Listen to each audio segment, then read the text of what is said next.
What's up, everybody? Wes Adams here at GDC 2013 with Autodesk in beautiful San Francisco.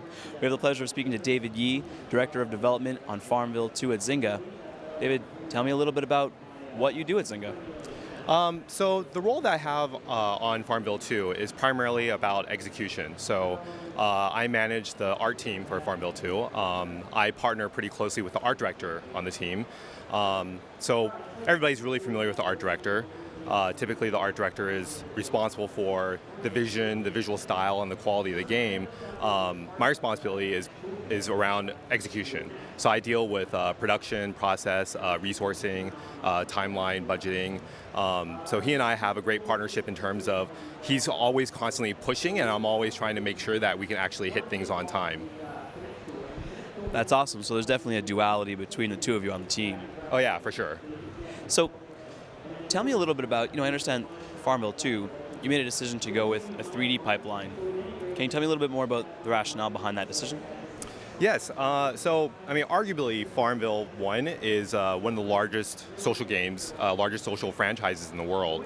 And so we knew that if we were going to go to a sequel, we really needed to push it really, really high. So the decisions that we made were, first and foremost, we wanted to make sure that we had a very strong emotional connection to our players. We made a decision to put animals as the star of our game. Another really big tenet was tactility in the game. We wanted the players to feel like they're essentially brushing their hands along the game canvas.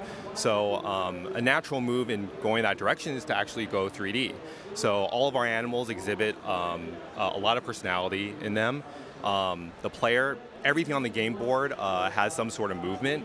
So if the player brushes his hand over a field of wheat, all of the wheat will actually move. They'll actually react to the mouse and then come back and settle into their idle animation.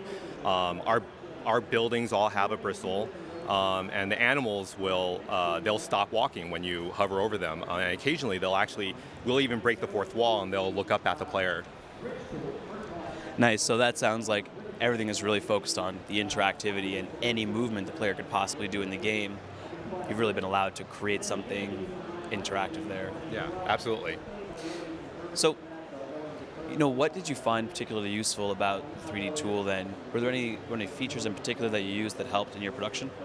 Our character modeling and our environment modeling is all done in 3D Studio Max. We pretty much use the cat rig straight out of the box. We modify the rig to apply for all of our different species of animals, so goats, horses, cows, as well as the avatar, and the animators animate directly on that rig. So we get a lot of savings in terms of being able to reuse some of those animations. So it allows us to start off with a pretty rich library of animation for the characters, and that way we could spend our time on actually putting in some personality and some special performances into some of the features that we put out into the game. It sounds like you guys are all really passionate about making the players love the characters of the game. Where can people go to play your game?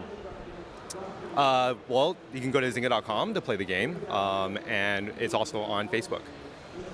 Great. David, thank you so much for joining us today. If you'd like to see more from the GDC show floor, you can head to area.autodesk.com/GDC 2013. Thanks for joining us.